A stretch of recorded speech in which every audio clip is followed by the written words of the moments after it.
Pues muy buenas tardes. Estamos en este webinar Open Class de promoción y lanzamiento del programa de terapia focalizada en la emoción y en este caso pues vamos a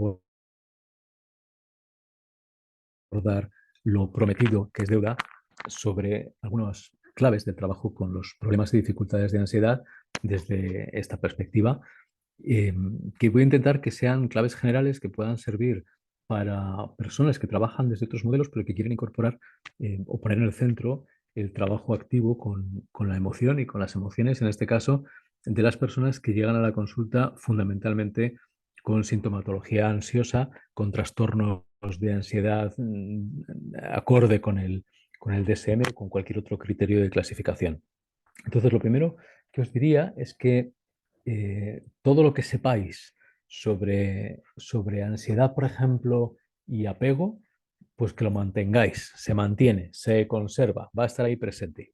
Quizá hoy no vamos a incidir tanto en todo lo que configura la vulnerabilidad para la ansiedad desde esta perspectiva.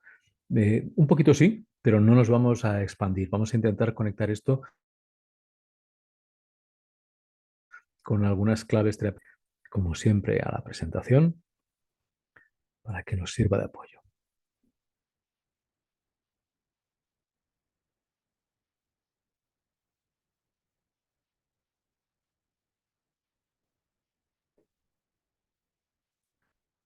A ver,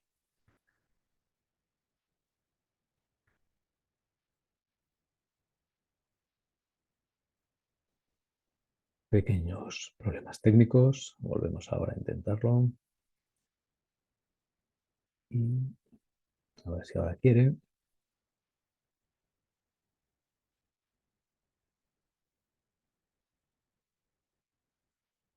Vale. Creo que sí, se está viendo en modo presentación y ya sí que podemos arrancar. Bueno, pues unas cuantas claves que al final van a ser 5 claves para trabajar con los procesos de ansiedad. Bueno, la primera clave sería ver y formular los trastornos de ansiedad en lugar de como trastornos en un sentido pues totalizante de que hay un problema, un desorden casi equivalente a una enfermedad, pues verlos, por supuesto, como algo que expresa una historia sobre cómo alguien ha sobrevivido a algo, y además de verlo como la historia o algo que expresa la historia de cómo alguien ha sobrevivido a algo, verlos y formularlos como procesos ansiosos. Vamos a ver qué significa esto de procesos ansiosos. Para empezar, tenemos que pensar, y lo podéis encontrar en algún otro de los webinars, alguna referencia, al sí mismo, al self, no como una caja que contiene cosas, no como una especie de piloto que controla la máquina, como montado en la cabeza del robot, sino el sí mismo como un proceso de interacción entre la conciencia, el darse cuenta y aquellos aspectos del sí mismo de los que me puedo dar cuenta, desde el sí mismo corporal, el sí mismo visceral, el sí mismo situacional, el sí mismo social incluso, y en general todo lo que puede ser atendido y puede ser simbolizado en palabras o en otro tipo de símbolos en la conciencia y todo lo que puede ser atendido fundamentalmente de base emocional. ¿Por qué de base emocional? Porque mi emoción es el resultado de la interacción entre mis necesidades y el mundo. Y eso ocurre a un nivel puramente físico.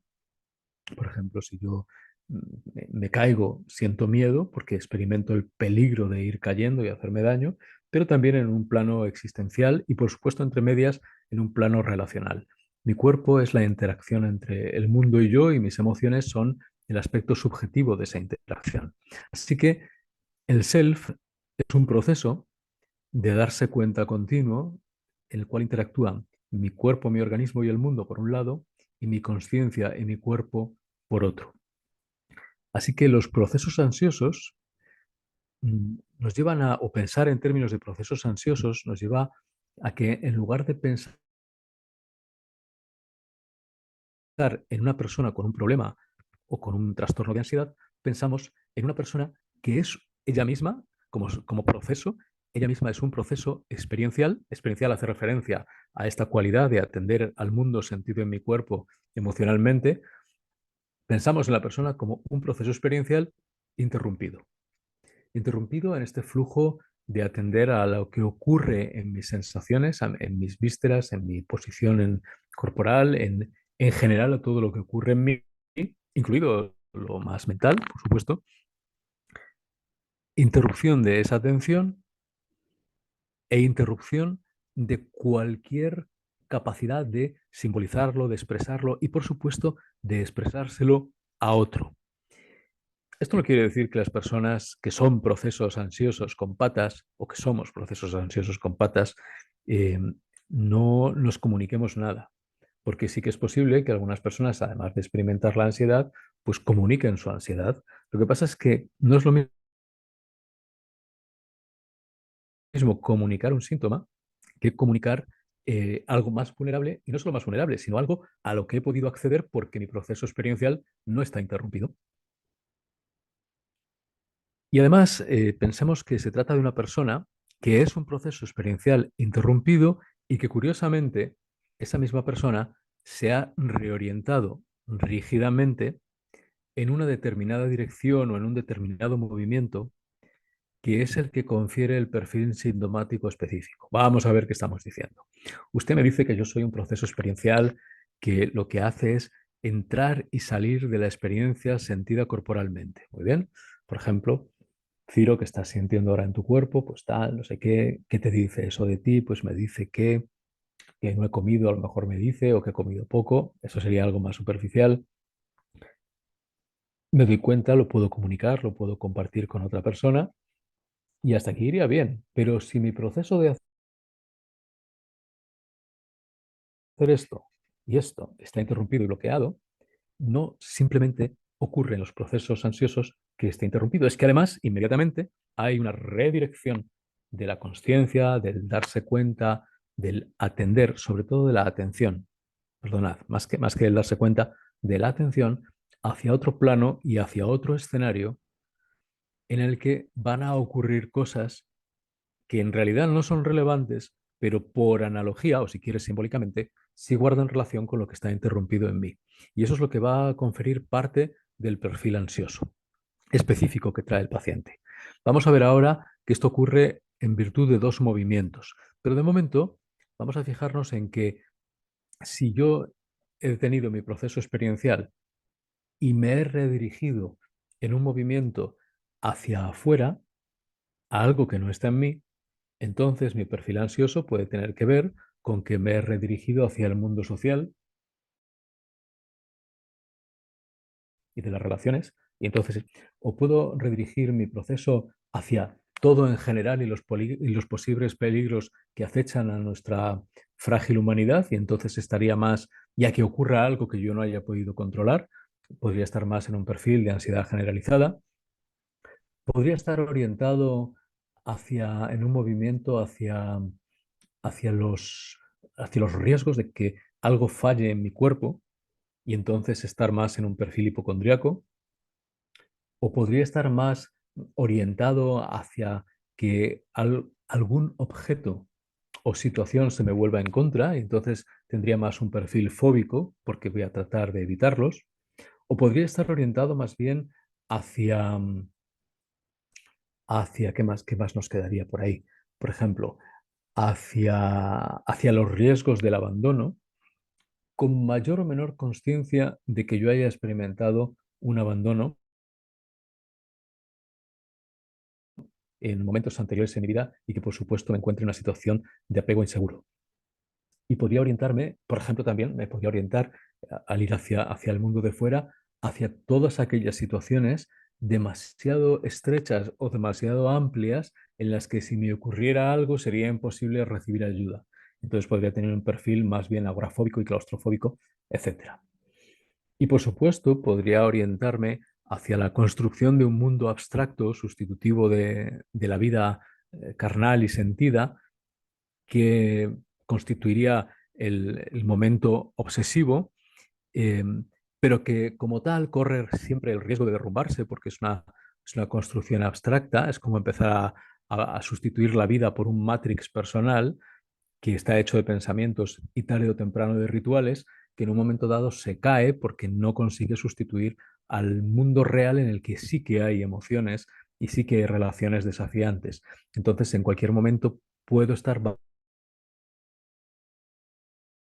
el riesgo de que lo de orden, de higiene, de pulcritud o de pulcritud moral se derrumbe y no haya servido para nada. Entonces estoy atrapado en la amenaza de la amenaza obsesivo-compulsiva. Bueno, pues este movimiento decía, vuelvo a la presentación,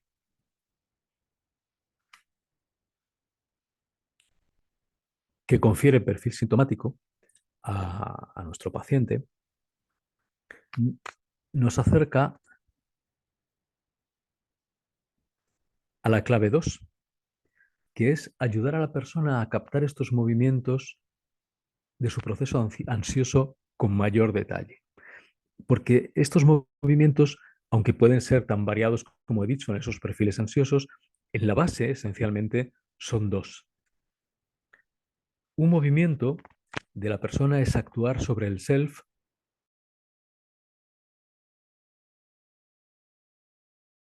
desde un yo porque es provocado porque una parte del sí mismo lo que hace es prevenir al self sobre riesgos. Prevenirle sobre el riesgo del abandono, prevenirle sobre el riesgo de que falle el coche, prevenirle el riesgo sobre quedar atrapado, prevenir y que nadie pueda ayudarte, prevenirte sobre el riesgo de que se rían de ti porque cometas un error, prevenirle sobre el riesgo de que tu matrix personal obsesivo se está cayendo o se pueda caer, etcétera. Así que hay toda una actividad escindida por la cual la persona se está previniendo y toda prevención frente a los riesgos de la realidad supone una fuente de estrés y de ansiedad y de angustia. Pero es que normalmente no nos limitamos a esto, sino que hay una parte de nosotros que directamente nos asusta. Y a veces nos asusta con no solamente ten cuidado, elige bien dónde vas para que no haya un accidente, sino que te asusta diciendo lo va a ver. O bajarte del avión, serás alguien que se cae en ese avión y que lo pensó pero no actuó. Por ejemplo, es una de las maneras en las que nos trolea nuestra parte asustadora. Otras veces nos asusta simplemente respecto al riesgo de enfermar, nos asusta respecto al riesgo de que en determinada situación, si tengo que leer en clase, por ejemplo, si tengo que hablar en una boda, van a reírse de mí, van a detectar algo que falla en mí, porque no solamente nos asusta, sino que si no actuamos, nos agita. Y estas serían formas y matices en que las personas sienten la ansiedad. Cuando te asusta, te oprimen en el pecho, cuando te agitan, además, tiemblas. Y por supuesto, también esta parte que es una decisión evaluativa, no solamente te previene por tu debilidad frente a algún riesgo del mundo, o te asusta o te agita al respecto de que hagas o no hagas algo, sino que te explícita sobre si eres suficiente como para que te acepten, sobre si eres suficientemente fuerte como para valerte por ti mismo, o sobre si eres suficientemente digno de amor como para que te sigan queriendo o se queden a tu lado, etcétera. Pero realmente, a veces viene en forma de prevención, de susto, de agitación, pero realmente siempre lleva un componente de crítica. Y en algunos pacientes, directamente, lo que nos encontramos es la autocrítica en niveles muy fuertes que suelen desencadenar crisis de ansiedad. Bueno, pues el otro movimiento, si el primero es actuar sobre el self desde el miedo secundario producido por una escisión evaluativa que previene, asusta, agita o critica, tenemos también que el segundo movimiento es actuar sobre el self desde la vergüenza. Este es más sutil, este permanece más oculto. ¿Qué significa actuar sobre el self desde la vergüenza? Bueno, esto nos conecta con el fallo relacional o con el trauma relacional que está en el trasfondo de este tipo de procesos ansiosos. Lo que hace una parte del self es bloquear al sí mismo e interrumpir la emoción para que no experimente rechazo frente a sus necesidades y sus estados desregulados. Esto ocurre en el presente, pero en realidad es un trasunto de lo que ha ocurrido en algún momento en el pasado. Es en algún momento en el pasado, en momentos clave del desarrollo, a veces más al principio, a veces un poco más tarde, en momentos clave del desarrollo, la persona experimentó alguna emoción, algún estado desregulado que necesitaba regulación por parte de un otro significativo, pero esa persona no estuvo ahí o no estuvo como la persona necesitaba o estuvo tarde o estuvo malamente, de manera directa. Sea como sea, la persona no solamente sufrió por no tener y quedarse en su estado angustioso, sino que experimentó ser ignorado, de no ser visto frente a sus necesidades y sus estados desregulados. Y ahí es donde nace la vergüenza. Y la persona trata de no vivir la embarazosa experiencia de pedir lo que necesita y de no recibirlo, y muchas veces de no recibirlo otra vez, y además de no recibirlo de quien se supone que me lo debería dar. Pero claro, uno tiene ahí 3 años, tiene 2 años, tiene 4 años, tiene 6 años, tiene 8, tiene 12, y no siempre tiene desde luego el poder ni la posición en el marco relacional ni en el vínculo para poder ocupar una posición asertiva desde la que pedir o quejarse. Normalmente, por ejemplo, en el trabajo, en la relación entre iguales, en la relación de pareja, por ejemplo, o incluso en la relación terapéutica, deberíamos ser capaces de pedir cuando notamos que necesitamos algo y que el otro nos lo podría dar. Pero muchas veces no lo hacemos justamente porque nuestro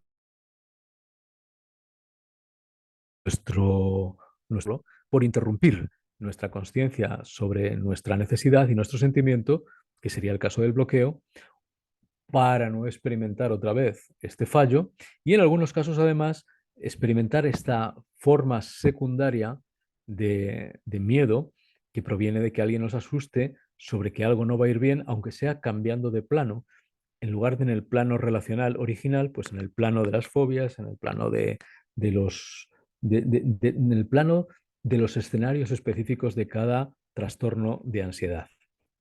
Bueno, pues eh, una parte de la persona actúa sobre sí misma y ya actuó y viene actuando desde muy atrás para bloquear e interrumpir la emoción, no experimentar el rechazo frente a las propias necesidades, no vivir la embarazosa experiencia de pedir lo que necesito y no recibirlo otra vez. Y por supuesto, porque puede haber rabia frente a mi cuidador primario o rabia frente a mi figura de apego, también lo que hace esta parte del self es inhibir cualquier reacción autoafirmativa, que en términos emocionales tendría que ver con el enfado primario adaptativo, que pudiera ser aún peor recibida y por tanto generar más soledad, más rechazo o más desprotección. Por supuesto, también quedaría aquí el que la persona incluso deja de llorar y de expresar angustia e incluso tristeza, porque también va a tener peores consecuencias. Lo que pasa es que en principio la tristeza y la angustia por sí mismas en ese momento no son una afirmación del yo que necesita, sería más bien la expresión de un yo confiado que se muestra vulnerable en términos de lo que necesita. Y por tanto, abandonar, desistir, retirarse, sería más bien un proceso depresivo en sí mismo, perder la esperanza de poder responder. Como estamos más ahora en un perfil ansioso o en los procesos ansiosos, vamos a darnos cuenta de que hay una, eh, una inhibición de cualquier reacción autoafirmativa que en cualquier caso probablemente se revierte contra uno mismo y que también puede sumar para lo depresivo en la medida en que me quedo estancado y amargado y solo y desconsolado. El precio, pues el precio a pagar es quedarse en un estado emocional no simbolizado, si quieres no mentalizado, no articulado en el darse cuenta, en la conciencia, y que permanece crónicamente desregulado. Y el problema de este estado no solamente es que genera dolor emocional, sino que su sola presencia y lo que trae de sí amenaza, amenaza desde el fondo y además amenaza en cualquier relación, a veces de una manera muy directa, como en el caso del miedo a ser abandonado, otras veces de una manera mucho más indirecta, como el miedo a que pase algo, pero en cualquier caso amenaza como realidad, es decir, amenaza como vulnerabilidad, se experimenta angustia y fragilidad frente a la experiencia interna que está hecha de algo que no ha sido visto por otros, de algo que no ha sido regulado por otros, de algo que no ha sido simbolizado o nombrado, de tal manera que mi mundo interno es fuente de peligro. Bueno, pues si la clave uno era ver esto en términos de procesos ansiosos y la clave 2 es ayudar a la persona a captar estos dos movimientos, ¿cómo ayudamos a la persona a captar el movimiento del miedo secundario que consiste en prevenir, asustar, agitar, criticar? ¿Y cómo le ayudamos a captar el estado de bloqueo e inhibición, de parálisis, de ocultación, de retirada frente a la vergüenza de experimentar esto en la relación? Bueno, pues esto nos acerca a la clave 3, que tiene que ver con que en terapia focalizada en la emoción, como en otros enfoques, contamos con la experiencia que proviene del psicodrama y de la Gestalt, de representar acciones y de dramatizar procesos, que en este caso sería representar estos dos movimientos. Y los contextos en que se representan estos dos movimientos, fundamentalmente, pues son los contextos de diálogos de sillas o de sillas vacías o de diálogo con las dos sillas. ¿Para qué? Bueno, pues para ganar agencia, ganar conciencia en la parte evaluativa que asusta, critica o agita, porque hace cosas que lleva haciendo mucho tiempo de un modo, de un modo procedimental y no deliberado y está automatizada. Entonces esto ya es una ganancia. Esto ya va a ayudarnos a poder reducir la experiencia de ansiedad. Pero además, para favorecer en este diálogo con sillas una interacción con el self asustado o criticado o amenazado. Así que no se trata solo de que hablen entre sí, sino de actuar verdaderamente, agitar, asustar, criticar, y esto se aprende a hacer cuando se trabaja con las sillas, y también favorecer la interacción, es decir, cambiar de silla tiene que ver con recibir la agitación, recibir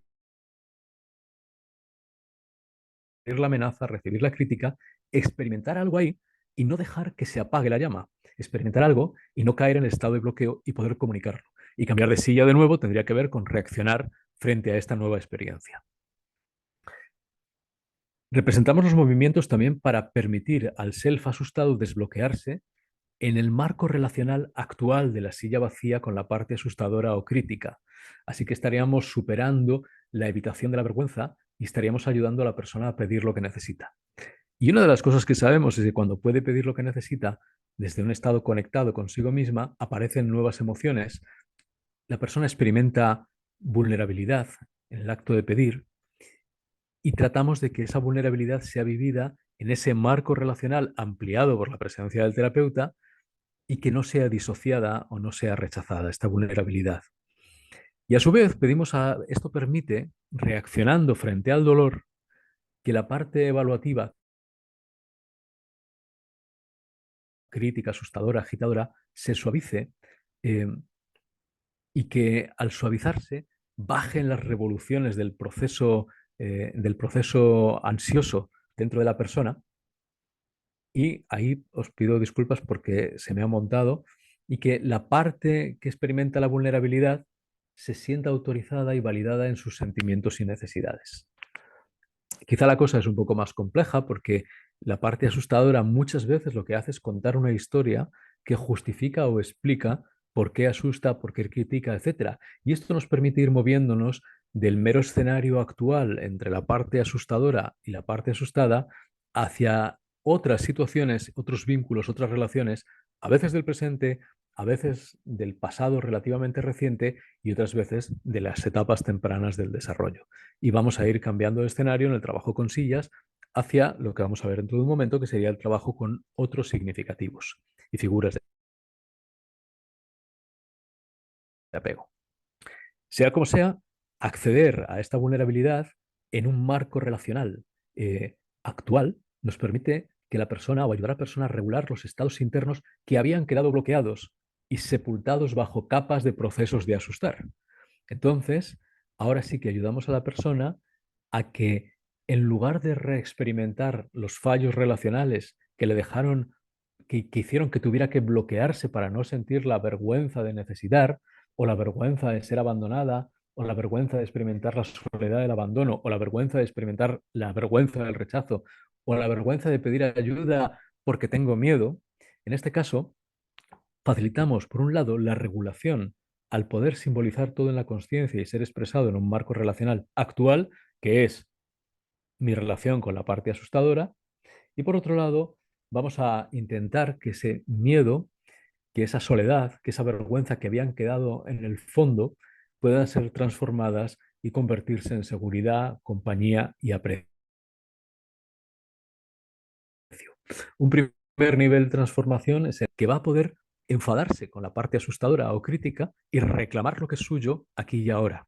Y eso va a cambiar el cuerpo, va a cambiar el estado y la relación de la persona con su información visceral, con su tono muscular, con su capacidad de expresarse a través de su voz, con la presencia corporal, con el avanzar, etcétera. Y vamos a reestructurar los esquemas emocionales subyacentes que tienen que ver con soledad, con vergüenza o con miedo y en general con vulnerabilidad.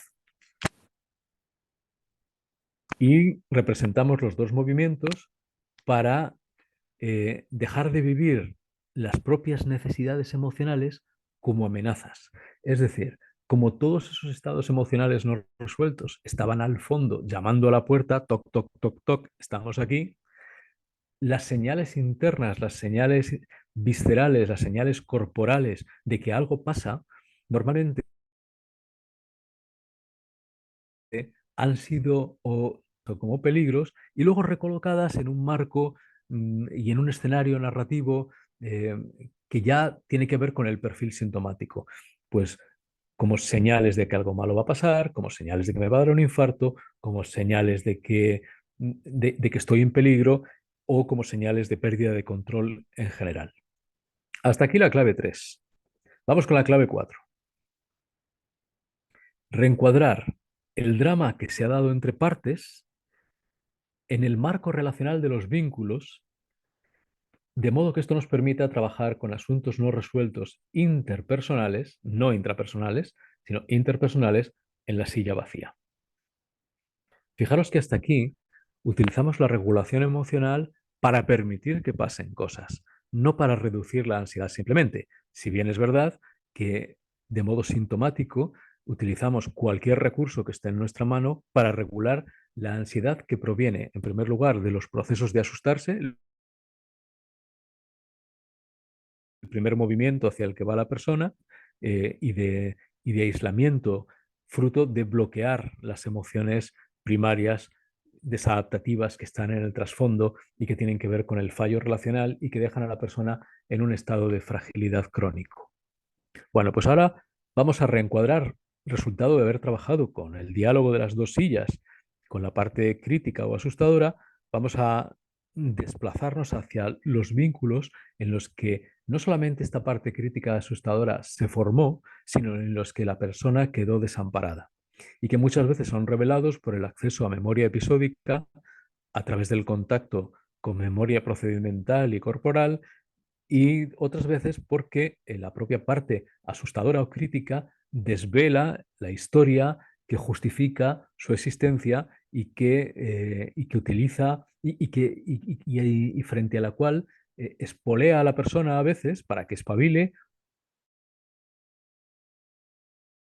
o en otras le avisa del peligro de que su mundo frágil aparezca y la propia persona se rompa experimentando vulnerabilidad. Porque muchas veces no es tanto el miedo al dolor emocional como el miedo a vivir el dolor emocional en soledad o el miedo a vivir el dolor emocional y no poder regularlo, a entrar en él y no poder salir, o incluso el miedo a que si lo vivo y entro en las escenas y en las realidades de lo que ocurrió en algún momento de mi vida y lo expreso, me voy a romper y al romperme voy a dejar de ser yo.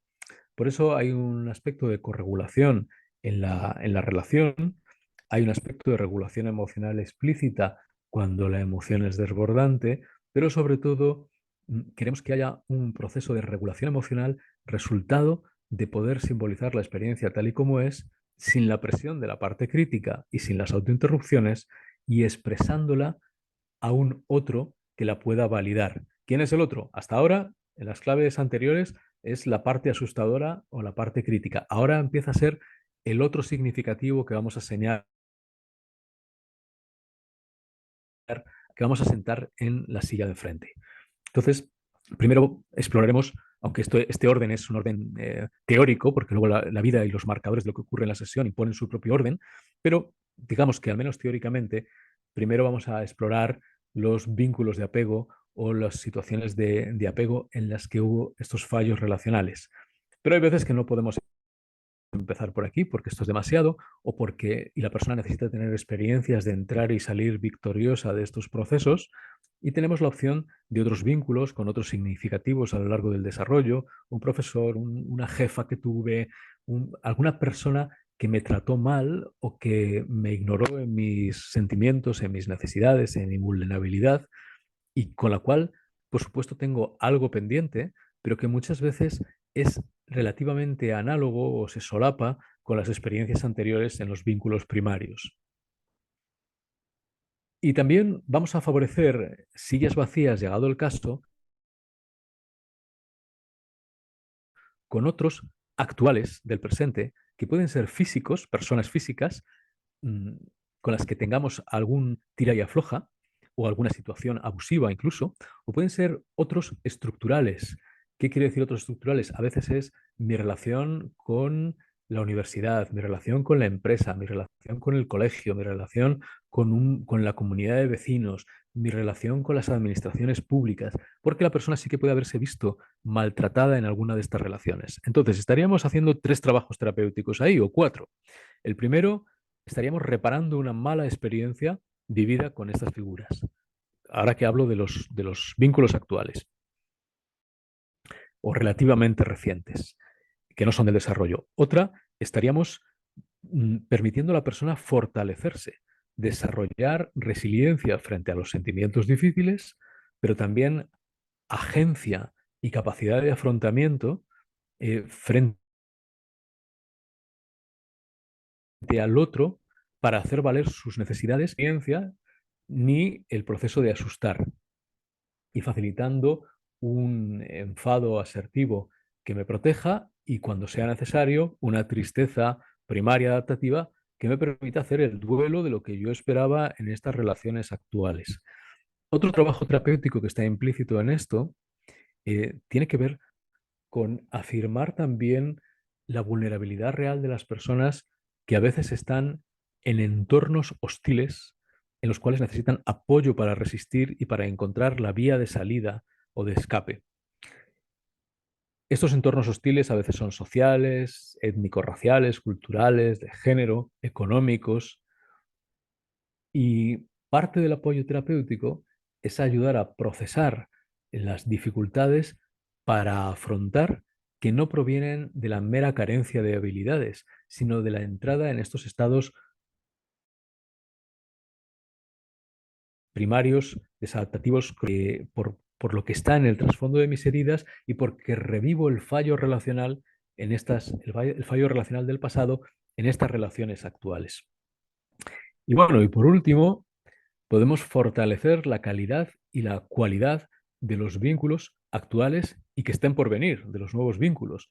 Un ejemplo de esto sería el ampliar el trabajo terapéutico con una persona no a la terapia meramente individual, sino al campo de la pareja, de las relaciones familiares, de las relaciones con amigos, de tal manera que nuestro paciente puede incluir a otras personas en su proceso y trabajar en el aquí y ahora con sus circunstancias actuales, sensibilizando a la otra persona o incluso encontrando su propia voz en estos vínculos. Esto suponiendo que fueran vínculos medianamente sanos y saludables. Por eso hablamos de fortalecer esta calidad, o la calidad de estas relaciones. Y pues hasta aquí lo que tendría que decir como claves, dichas así a bocajarro.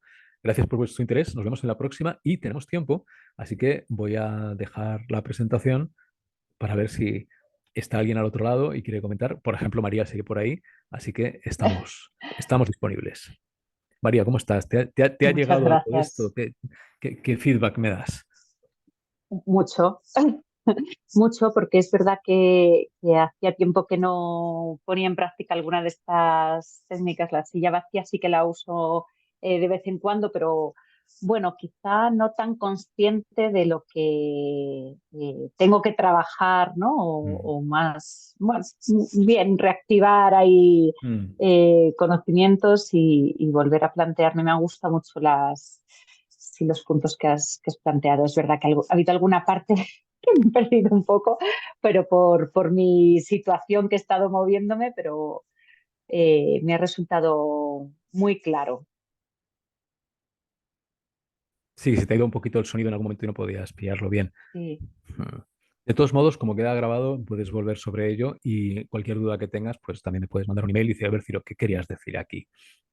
No, no, no, lo he entendido bastante bien, ¿eh? Me ha Ok. gustado mucho. Creo que ha estado muy claro, la verdad. Ujú. Tiene importantes implicaciones técnicas, por supuesto, a la hora de formular los casos, pero también a la hora de seleccionar un enfoque y una mirada que no Mm, sea meramente paliativo sintomático y que a la vez tampoco consista en revolver la mierda así porque sí, ¿no? De tal manera que y tampoco que tampoco queme las técnicas, porque a veces uno puede hacer sillas con una mm, intención más bien de favorecer un diálogo o de ampliar la consciencia, pero parece que hay como varios niveles en lo que tiene que ir pasando y además que cualitativamente lo que ocurre en las sillas no es el resultado del diálogo, sino de la interacción y de que haya emoción dentro de las sillas, ¿no? eso es, sí. Entonces, bueno, esto ya es pues el aspecto más concreto del trabajo desde esta perspectiva. María, ¿qué haces Ujú. tú en la vida? ¿A qué te dedicas? Yo creo que te miro así, te conozco, me suena que de comillas, pero no sabría decirte ahora mismo. Sí, por la mañana trabajo en comillas en la Cátedra de Familia y Discapacidad y por Ujú. la tarde en consulta en un centro que se llama Neuropep, que está en Alcobendas. Ok, fantástico. Por eso justo me ha pillado En moviéndome de la un lado a transición otro. entre un sitio y otro, ¿verdad? Eso, eso es.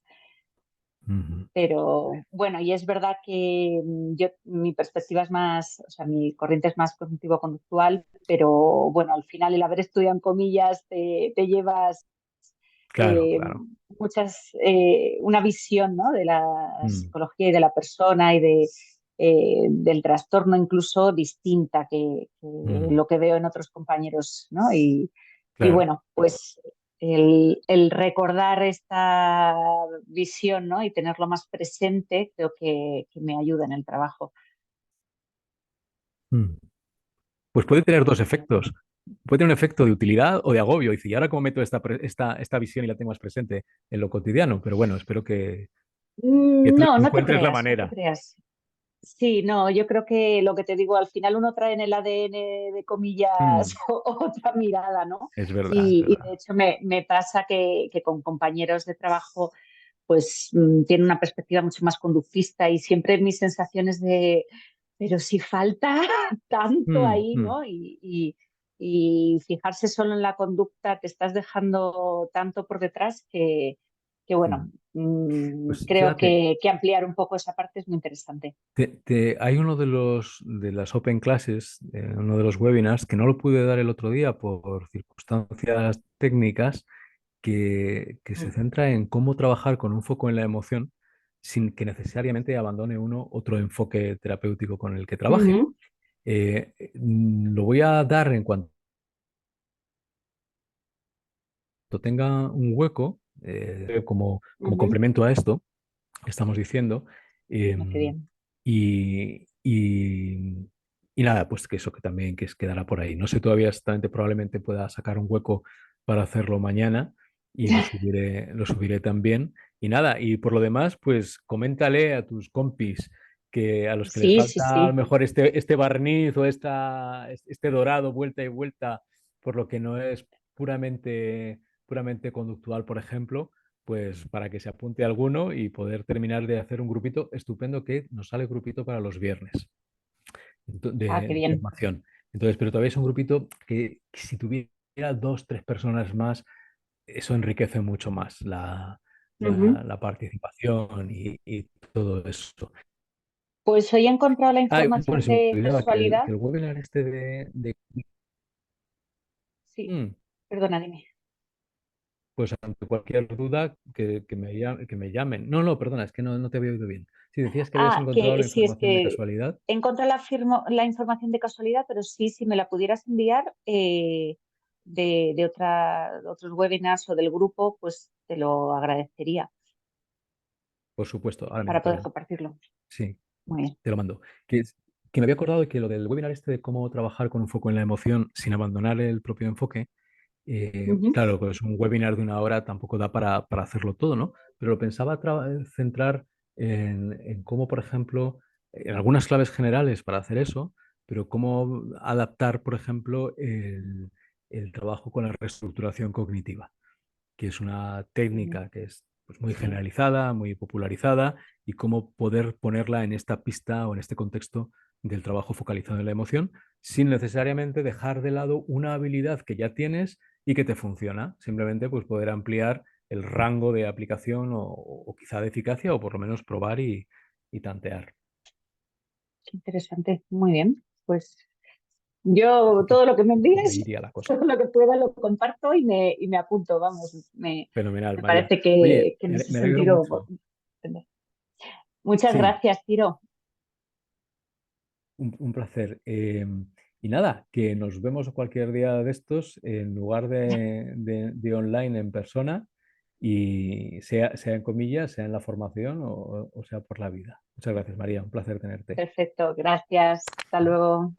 Adiós. Y a los demás, pues gracias por conectaros en vídeo cuando lo veáis en diferido. Un abrazo para todo el mundo.